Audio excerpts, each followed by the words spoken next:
કેમ છો બાળકો? મજામાં? ધોરણ 5 વિષય ગુજરાતી ચેપ્ટર નંબર 3 શ્રવણ આજે આપણે ભણીશું. તો સૌ પ્રથમ હું આ ચેપ્ટરનું એટલે કે પાઠનું રીડિંગ કરીશ, તે તમારે ધ્યાનથી સાંભળવાનું છે. તો હવે હું આ ચેપ્ટરનું રીડિંગ કરું છું, તમે બધા ધ્યાનથી સાંભળજો. ગરીબ બ્રાહ્મણનું એક કુટુંબ હતું. માત પિતા વૃદ્ધ અને અંધ હતા. તેમને શ્રવણ નામે એક જ પુત્ર હતો. તેમના માતા પિતાની સેવા કરવામાં જરાય કસર રાખતો નહીં. તેમને ઓછું ન આવે તેની ખૂબ જ કાળજી રાખતો. ગરીબ બ્રાહ્મણનું એક કુટુંબ હતું એટલે કે ફેમિલી હતું. એ ફેમિલીમાં જે માતા પિતા પેરેન્ટ્સ જે હતા એ વૃદ્ધ એટલે કે મોટી ઉંમરના હતા, અંધ હતા અને કેવા આંધળા હતા, અંધ વૃદ્ધ હતા. તેમને શ્રવણ નામે એક જ પુત્ર હતો. તેમને શ્રવણ નામનો એક જ પુત્ર એટલે કે સન હતો. તે માતા પિતાની સેવા કરવામાં સહેજ પણ કસર રાખતો ન હતો. તે માતા પિતાની સેવા કરવામાં સહેજ પણ કચાશ રાખતો ન હતો. બધા પ્રકારે તેઓનું ધ્યાન રાખતો હતો. તેમને ઓછું ના આવે તેની ખૂબ કાળજી રાખતો હતો. તેમની કેર કરવામાં કોઈ પણ પ્રકારની ભૂલ કરતો હતો નહીં. તેઓની ખૂબ જ કેર કરતો હતો. તેઓને ખોટું લાગે તેવું કોઈ પણ કામ કરતો ન હતો. હવે આપણે આગળ રીડિંગ જોઈએ. ઘણા વખતથી શ્રવણના માતા પિતાને તીર્થયાત્રા કરવાની તીવ્ર ઈચ્છા હતી. તીર્થયાત્રા એટલે પિલગ્રમેજ. તીર્થયાત્રા એટલે પિલગ્રમેજ. તો ઘણા સમયથી જે શ્રવણના પેરેન્ટ્સ હતા તેને તીર્થયાત્રા કરવાની તીવ્ર ઈચ્છા હતી. તીર્થયાત્રા એટલે કે ભગવાનની યાત્રા કરવાના જે સ્થળો હોય છે હિન્દુ ધર્મમાં તેને તીર્થયાત્રા કહેવામાં આવે છે. તો આ જે શ્રવણના માતા પિતા હતા એને જે ધાર્મિક મંદિરો હતા ત્યાં આગળ દર્શન કરવા માટે જવું હતું. ગરીબાઈ અને અંધાપાને લીધે તે પૂરી થઈ નહોતી. આથી તેમના મનમાં સદા અજંપો રહેતો હતો. શું હતું? તેઓ ખૂબ જ ગરીબ હતા અને પાછા અંધાપા એટલે કે આંખોએ તેઓ જોઈ શકતા ન હતા. આના કારણે એમના મનમાં સદા અજંપો એટલે કે સદા એ વાતનું દુઃખ રહેતું હતું કે અમે લોકો તીર્થયાત્રા કરી શકતા ન હતા. શા કારણે? તેઓ ગરીબ હતા અને અંધ પણ હતા. ફરી એક વખત આપણે તેની સમજૂતી પ્રાપ્ત કરીએ. શ્રવણના માતા પિતાને ઘણા સમયથી તીર્થયાત્રા કરવી હતી, પણ તેઓ ગરીબ હતા અને વળી પાછા આંખે જોઈ શકતા ન હતા. તેથી તીર્થયાત્રા ન કરી શકવાને કારણે સદા એમના મનમાં દુઃખ રહેતું હતું. હવે 3જા નંબરનો પેરેગ્રાફ જોઈએ. એકવાર માતાએ શ્રવણને કહ્યું, બેટા, અમારી ઈચ્છા તીર્થયાત્રા કરવાની છે, પણ અમને અંધાપો અને આપણી ગરીબીને કારણે એ શક્ય બનતું નથી. હશે જેવી ઈશ્વરની ઈચ્છા. એક વખત જે શ્રવણ છે એની માતાએ શ્રવણને કહ્યું કે બેટા, અમારી ઈચ્છા તીર્થયાત્રા કરવાની છે, પરંતુ આપણે ગરીબ છીએ અને આંખે જોઈ શકતા નથી. આપણે ગરીબ છીએ અને અમે આંખે જોઈ શકતા નથી. એના કારણે આપણે તીર્થયાત્રા કરી શકતા નથી. તો એવું વિચારે છે કે કદાચ ભગવાનની એવી જ ઈચ્છા હશે. હવે આગળ જોઈએ. શ્રવણે કહ્યું, માતાજી, તમે ફિકર ન કરશો. આપણે ગરીબ છીએ તેથી શું, હું તમને બેયને કાવડમાં બેસાડી તીર્થયાત્રા કરાવીશ. શ્રવણ એની માતાને શું જવાબ આપે છે એની મમ્મીને કે તમે ફિકર કરશો નહીં, એટલે કે કોઈ પણ પ્રકારની ચિંતા કરશો નહીં. આપણે ગરીબ છીએ તો શું થઈ ગયું, હું તમને બંનેને કાવડમાં બેસાડીને તીર્થયાત્રા કરાવીશ. એટલે કે ધાર્મિક સ્થળોએ તમને લઈ જઈ અને દર્શન ભગવાનના કરાવીશ. તમે જોઈ શકો છો અહીંયા આગળ શ્રવણ જે છે એ તેના માતા પિતાને લઈ અને જઈ રહ્યો છે. ત્યાર પછી તમે જોઈ શકો છો કે આ શું છે, એક લાકડી છે અને એ લાકડીને દોરીથી બાંધેલી છે. શાનાથી? આ વાંસના જે ટોપલા છે તેનાથી. તો આને શું કહેવામાં આવે છે? કાવડ કહેવામાં આવે છે. શું કહેવામાં આવે છે?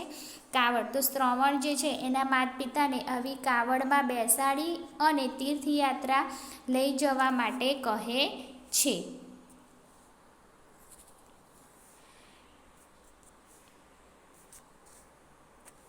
એક દિવસ શ્રવણ માતા પિતાને કાવડમાં બેસાડી કાવડને ખભે ઊંચકી યાત્રાએ નીકળી પડ્યો. અનેક તીર્થોમાં ફરતો ફરતો અયોધ્યા આવ્યો. તેણે વિસામો લેવા સરયુ નદીને કિનારે એક ઝાડ નીચે કાવડ મૂકી.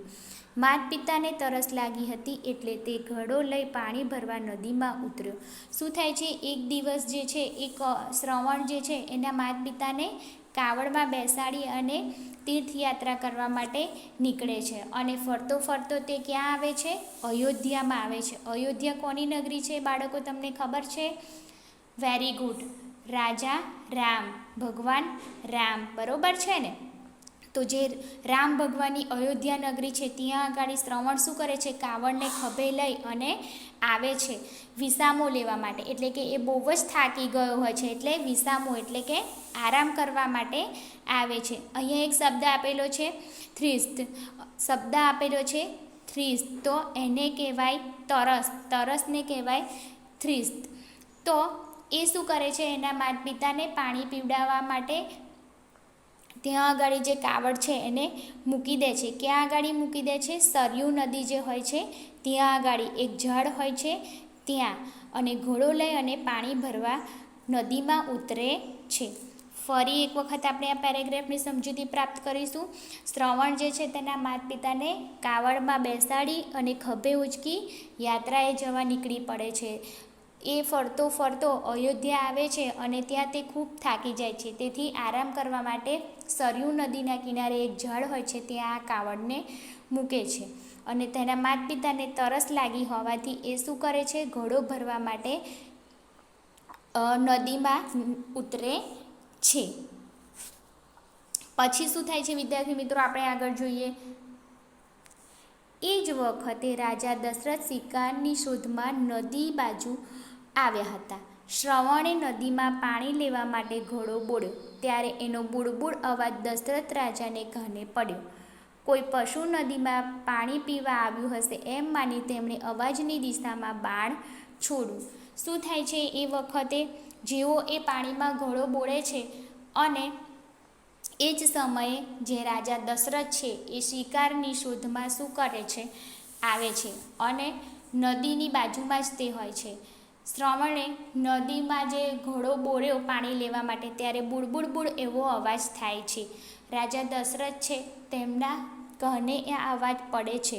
એમને એવું લાગે છે કે કોઈ પ્રાણી છે, કોઈ એનિમલ જે છે એ પાણી પીવા માટે આવ્યું હશે. કોઈ એનિમલ છે એ પાણી પીવા માટે નદીમાં આવ્યું હશે. પશુ એટલે એનિમલ. એમ માનીને તેમણે અવાજની દિશામાં બાણ છોડ્યું. શું કર્યું એમણે? જે બાજુથી અવાજ આવતો હતો એ બાજુ એમણે એમનું જે બાણ હતું એટલે કે તીર હતું તે છોડ્યું. બાણ શ્રવણને છાતીમાં વાગ્યું. એણે ચીસ પાડી. દશરથે ચીસ સાંભળી તેમને થયું આ તો કોઈ માનવીની ચીસ છે. જેવું દશરથ રાજાએ બાણ છોડ્યું, તીર છોડ્યું અને તરત જ શું થયું? ચીસ સંભળાઈ. કોની ચીસ સંભળાઈ? શ્રવણની. કારણ કે રાજા દશરથે જે બાણ છોડ્યું હતું તે શ્રવણની છાતીમાં જઈને વાગે છે અને તેથી રાજા દશરથને ખબર પડે છે કે નક્કી આ કોઈ માનવી એટલે કે માણસનો અવાજ છે. માણસની ચીસ એટલે કે માણસનો અવાજ છે. એ તો તરત જ ત્યાં પહોંચ્યા. શ્રવણ તડપતો હતો. એણે રાજાને જોઈ કહ્યું, મને નિર્દોષને તમે માર્યો. એ સમયે તરત જ રાજા દશરથ છે એ ત્યાં જ્યાં બાણ વાગ્યું હતું શ્રવણને એ જગ્યાએ પહોંચી જાય છે. જઈને જોવે છે તો શ્રવણ તડફડતો હતો એટલે કે દુઃખથી ચીસો પાડતો હતો. તેણે રાજા દશરથને કહ્યું કે હું નિર્દોષ હતો. નિર્દોષ એટલે ઇનોસેન્ટ. ઇનોસેન્ટ કે હું નિર્દોષ હતો, મારો કોઈ પણ પ્રકારનો વાંક નહોતો, છતાં તમે મને માર્યો છે. મને મારવાનું દુઃખ નથી. મને કહે છે મરી જવાનું કોઈ પણ પ્રકારનું દુઃખ નથી. શું કહે છે? મને મરવાનું દુઃખ નથી. એ કહે છે કે હું મૃત્યુ પામીશ એ વાતનું મને બિલકુલ પણ દુઃખ નથી. પણ નદી કિનારે એક વૃક્ષ નીચે મારા અંધ માતા પિતા કાવડમાં બેઠા છે. નદી જે કિનારો છે ત્યાં આગળ એક ઝાડ છે, વૃક્ષ એટલે કે ઝાડ છે, તેની નીચે મારા આંધળા માતા પિતા કાવડમાં બેઠા છે. તે તરસ્યા છે. તરસ્યા છે એટલે કે એમને પાણીની ખૂબ જ તરસ લાગી છે. તેમને જલ્દી પાણી આપો. તમે જઈ અને એને જલ્દી પાણી આપો. આમ કહી શ્રવણે પ્રાણ છોડ્યા. આવું કહી અને શ્રવણે પોતાના પ્રાણને ત્યજી દીધા, એટલે કે તે મરી ગયો, મૃત્યુ થયું. ફરી એક વખત આપણે આ પાઠની સમજૂતી આગળ પ્રાપ્ત કરીએ. એ તો તરત જ ત્યાં પહોંચ્યો. કોણ પહોંચ્યું? રાજા દશરથ. રાજા દશરથ એ ત્યાં પહોંચે છે અને જઈને જોવે છે તો શ્રવણ જે હોય છે એ તડપતો હોય છે. રાજાને શ્રવણ કહે છે કે હું મરી જઈશ તે વાતનું મને કોઈ પણ પ્રકારનું દુઃખ નથી, પરંતુ નદી કિનારે મારા માતા પિતા તરસ્યા બેઠા છે, તો તમે જઈ અને તેઓને પાણી આપો. આવું કહી અને શ્રવણ એ મૃત્યુ પામે છે. રાજા દશરથ પાણીનો ઘોડો લઈને શ્રવણના માતા પિતા પાસે પહોંચ્યા. શું થાય છે હવે? રાજા દશરથ જે છે એ પાણીનો ઘોડો લઈ અને શ્રવણના માતા પિતા પાસે જાય છે. પોતાનાથી અજાણે શ્રવણને મરાયો છે એમ કહી દશરથ રાજાએ શ્રવણના માતા પિતાની ક્ષમા માંગી. શું કર્યું? રાજા દશરથ જે છે એ તેમના પુત્ર શ્રવણને અજાણતાથી મૃત્યુ પામ્યું છે તેના સમાચાર આપે છે અને ભૂલની ક્ષમા માંગે છે, એટલે કે તેને માફ કરી દેવા માટે કહે છે. શ્રવણના માતા પિતાના દુઃખનો પાર ન રહ્યો. શ્રવણ જે છે એના માતા પિતાને ખૂબ જ દુઃખ લાગ્યું. દુઃખનો પાર રહ્યો એટલે તેમના માટે એ દુઃખ એ ખૂબ જ અસહ્ય, સહી ન શકાય તેવું બની ગયું. એમણે રાજા દશરથને શાપ આપ્યો, અમારા જેમ તમારું મૃત્યુ પણ પુત્ર વિયોગે થશે. શું કહે છે? રાજા દશરથને શાપ આપે છે. શાપ એટલે કે કર્સ, શાપ એટલે કે કર્સ. તો એ રાજા દશરથને શ્રાપ આપે છે કે અમારું મૃત્યુ જેવું પુત્ર વિયોગે. પુત્ર વિયોગે એટલે કે પુત્રના અલગ થવાથી, પુત્ર જે હતો એના મૃત્યુ થવાથી અમારું મૃત્યુ થયું છે, તેવી રીતે તારું પણ મૃત્યુ થશે. એવી રીતે તારું પણ મૃત્યુ થશે. એટલે કોનું? રાજા દશરથનું.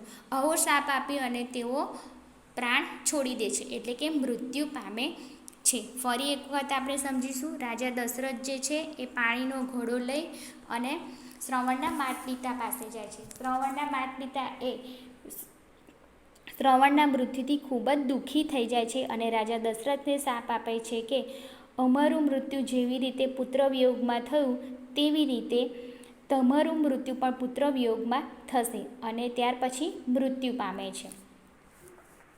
તો બાળકો, તમને ખબર છે કે રાજા દશરથનું મૃત્યુ એ પુત્ર વિયોગમાં થયું હતું? ખબર છે? રાજા રામ એ જ્યારે વનવાસમાં જાય છે ત્યારે રાજા દશરથનું મૃત્યુ થાય છે. એ કોના કારણે? એ શ્રવણના માતા પિતાએ આપેલા શાપના કારણે જ.